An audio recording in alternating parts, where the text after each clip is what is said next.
The low info Chardonnay sippers in the suburbs. I believe that's us, ladies. That's us. He's talking about us. We got to address the Suburban Women Problem because it's real. Welcome to the Suburban Women Problem, a podcast from Red, Wine, and Blue. Hi, thanks for joining us. I'm Rachel Vindman. I'm Jasmine Clark. I'm Amanda Weinstein. And this is the Suburban Women Problem. It's pretty obvious the GOP has a suburban women problem, and we're here to talk about it. You can learn more at pod.redwine.blue. And you can listen to the full pod searching for the Suburban Women Problem wherever you get your podcast. So let's jump into the news, ladies. I'm first going to mention our favorite, the OG disinformation channel, Fox News. My concern, if I'm being completely honest, is that the low information Chardonnay sippers in the suburbs next fall are going to think, well, he must have been guilty of something. The low info Chardonnay sippers in the suburbs. I believe that's us, ladies. That's us. He's talking about us. I mean, and you don't hear it with beer. Like, what is so offensive about Chardonnay? First of all, I will drink Chardonnay, but I'm more of a Pinot Grigio person. I'm actually a cab person, personally. I do the winter. They're super off on their information. But when do we hear that about the beer sipping dudes and the bros? Like somehow Chardonnay makes you low information, but Bud Light doesn't. I don't know. Seems kind of off to me. But it's so demeaning. I'm really not sure how they're going to win back suburban women voters. You nailed it. They're not. They have figured that out, right? Because at first it was how do we win them back? Yes. I think that's totally it right. Seems that now way. we're just going to insult them. When they're candidates. Yeah. I mean, the candidates need these people, need us and our listeners and our friends. They need the votes. But I guess in general, we're just going to demean them because they still stop at Target and eat at Chick-fil-A, and therefore we're done with them. Insult them into voting for us. And by the way, who do you think's raising the next generation of voters right now? Well, that's us. I mean, don't you think that's what they're upset about in a lot of ways? I mean, don't you think that these views and sharing them with children is really something that they want to weed that out and get rid of it? And as we kind of get into it's September.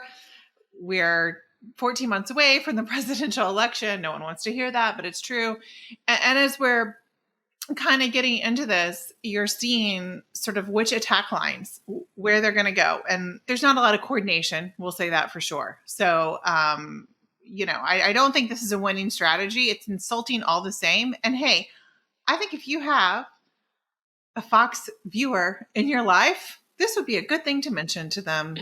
My personal thought. I'm pretty sure the wine industry is quite large, and there are a lot of people who buy wine. And it seems like this is not. But they're high information Chardonnay sippers, Amanda. They're not low information Chardonnay sippers like us. There is a difference clearly between the information, but that's another thing, just the issue of information, or who has information and who is informed. But I think that's an important point. It's when they don't understand our perspective, and let's face it, I think there's a lot of male executives at Fox News that are having a hard time right now understanding our perspectives. But when you don't understand someone's perspective, it's an easy thing to go after is either they're low information or stupid or evil. And that's pretty much, especially when you look at reproductive rights, those are the attacks. We are flighty. We don't understand that this is a baby. We thought it was like a squirrel or something. I don't know what we thought was in there. And so we have low information, or we're just evil, murderous people. Those are the two main attacks for women: stupid and evil. To me, the funniest part about us being low information is that they're the ones that have been sued for lying. And they're the ones that literally have to have disclaimers that say, oh, no, this is actually entertainment and not real news. And so it's almost ironic that they want to call us the low information people when they pretty much, that is what they deal in. They deal in low and bad information. That is what they want their listeners to have at the end of the day. No information, low information, bad information, misinformation, disinformation. And stereotypes. Like, and I they mean, deal in stereotypes. exactly. They really do. Well, I think that's what they're playing on what people already think, right? Exactly, like the stereotypes. And so they're building that up and talking about that in hopes to demean and diminish those voices. I mean, it's Fox News is like the news of just like feelings. Like, I feel like all people from the suburbs are like this. I feel that people will really like Trump's mugshot because it makes him cool. And that will get, and there's like lots of stereotyping in there of like, with all the Trump stuff of like, ooh, how do we use this to try and like stereotype people into liking this mugshot? And it is just like You didn't think you looked dripping with, cool? I don't, it is like dripping Tough. with racism and like Trump's new ad where he likes to call out globalists, dripping with anti-Semitism, all of the feelings about what we feel about people based on what they look like, who they are, their religion, where they live. Like, that's Fox News feelings of how we should feel generally about people. I think it's interesting that the party of law and order is like, ooh, mugshots are cool now. I mean, again, so much irony. You can't make it up. I mean, you can't. Well, I have to ask you. I mean, we're finally seeing accountability or steps towards accountability. I don't know. Accountability, I think, for everyone will look a little different and be a little different. But I have to ask, because we have a Georgia resident. What's the mood in Georgia, Jasmine? I think it's been like a little crazy here. It's been a bit of a circus. So when it all happened, when it all went down, I think that, Trump getting here, he flew in, he was in and out of Rice Street jail in about 20 minutes.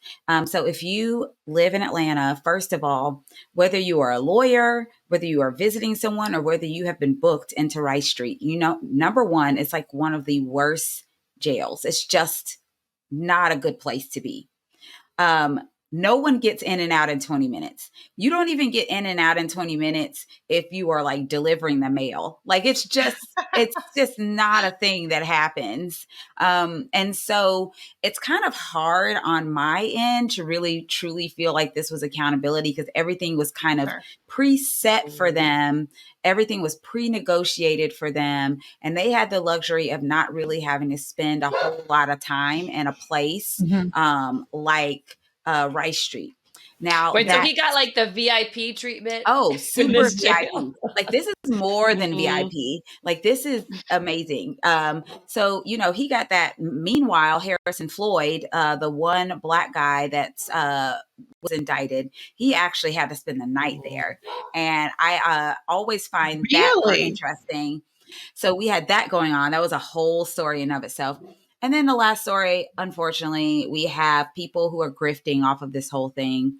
And we have a state senator named Colton Moore, who's out here getting people's hopes up, selling them lies and dreams, telling them that we can defund the prosecutor's office. And it's just not true. As retribution for Trump? Yes, but it can't happen. Like, it's literally not the way our budget works. We don't give individual DAs their own little budget. Like, that's not the way our budget works. But so it makes people feel good. You got to defund everyone. I know. That's like what some people want to hear. So let me say something that will make you feel good. And like, it's all about your feelings. I know. But it's lies. Again, low information people eat that crap up. So meanwhile, while I'm over here sipping on my cab with all the information, the low information Fox viewers actually believe that this is something that can happen, and they're giving him money. He has raised $500,000 off of this lie. So what's Colton drink? Anybody asked that? Has anyone asked what like Colton likes to drink on a Friday not evening? Bud Light, to be honest. But I have to ask you, Jasmine, I've asked you personally how you felt about your governor, Governor Kemp, and I don't think there's any love lost between you. I mean, I don't want to speak for you, but that's the sense I get from your words. But he was like, we're not doing this. Like, I'm not going to stop these proceedings. These are going to happen. You guys need to stop. And how do people feel about that? Because he was like, didn't really mince words. I think that people are happy that he said it, but we're also very frustrated that the bar is so low that it's like, hey, I'm not going to break the law, makes you a freaking Thank you. hero. I And it's know, so right? annoying. This is the same man that has passed voter suppression laws. This is the same man that has passed or that has signed voter suppression laws. He signed, 6-week abortion bans. He's signed on to a lot of extreme legislation and policy, but then he gets to go out on the mic and be like, I'm not going to break the law. And everyone's like, yes, applause. And I'm like, y'all, this is really annoying because like he really didn't do anything. He just is not being a butthole. I know. I feel like Dems have to like solve world peace, cure cancer. And if you can't do those things, you're a failure. But Republicans, you didn't get arrested this week. Good on you. Seriously, it's sad that it kind of is, that's kind of true, that is a maverick. That is not what we expect from Republicans. We're usually just met with silence or not willing to speak out. And like yesterday, or I don't know, on the Sunday shows, whatever that was, Larry Hogan, the former governor of Maryland, went on to preach this gospel of we need to whittle the field of, Republican candidates. We need to do this, and people just whatever. And I'm like, dude, you think these people are going to drop out? I mean, they're the same. It's Trump, but in a different way. It's egomania. It's all the things. And it's money. Yeah, it is money too. I mean, but they're all in for this for the same reasons as anyone else. And it's just so fantastically frustrating that someone would pretend like any one of those candidates are normal people who are doing this for the good of the American people. And that's what I find just so incredibly frustrating that this kind of goes to my thing with the media, how I feel like you're trying to make this an actual race, a horse race, whether it's the Republican primary or the presidential race in general, but you want to give equal time to each side, but one side continues to deny the truth. They deny reality, but you elevate them and act like they're normal, and they're not. And I find it so frustrating is not even the word.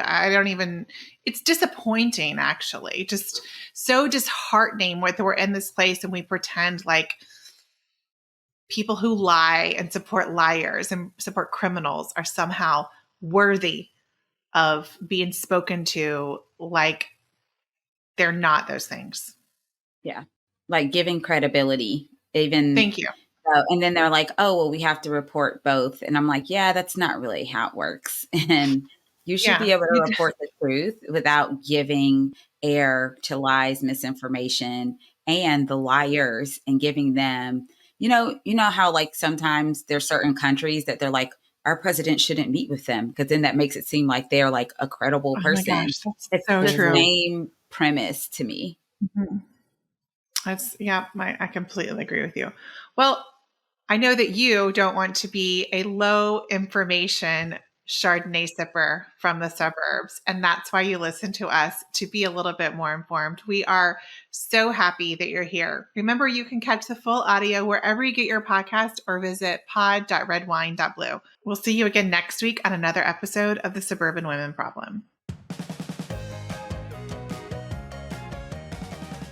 The Suburban Women Problem was created by Red, Wine, and Blue.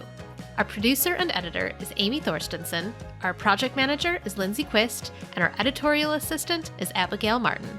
For more information about upcoming events and trainings, or to learn more about Red, Wine, and Blue, follow us on social media or at www.redwine.blue.